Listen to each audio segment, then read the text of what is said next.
यो घर की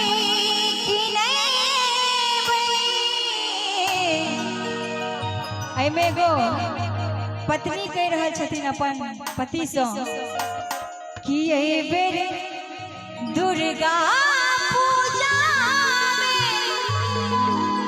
यो घर की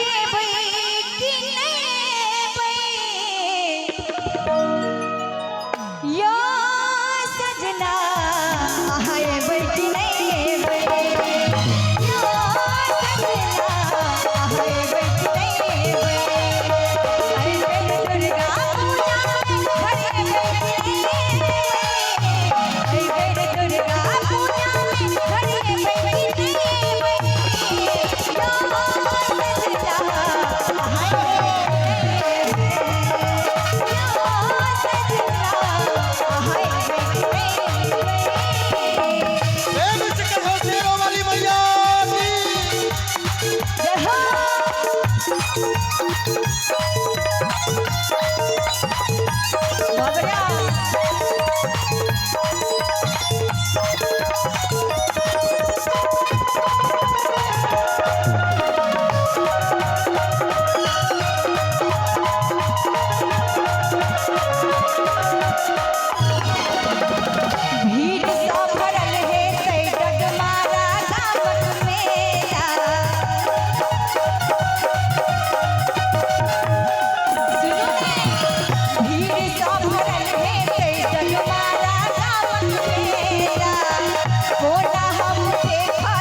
अपने सब अनंत भीड़ लगा के बैसल छी भगवती दरबार में तब भीड़ सौ भरल हेते डगमारा गामक मेला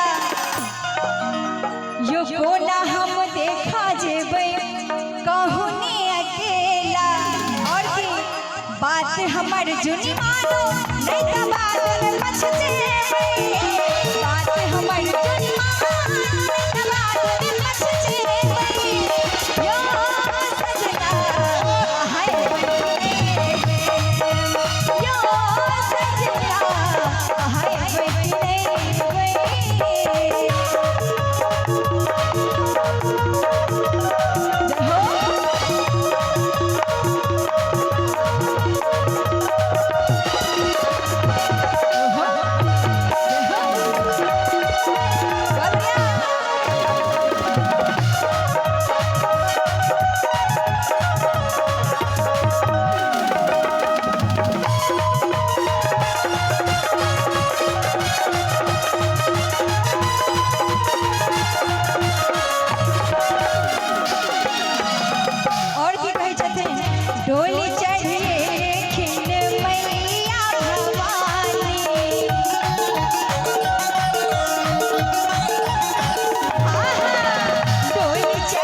जाए खातिर कहे छिता कटिया बात यो मैया के धाम जाता।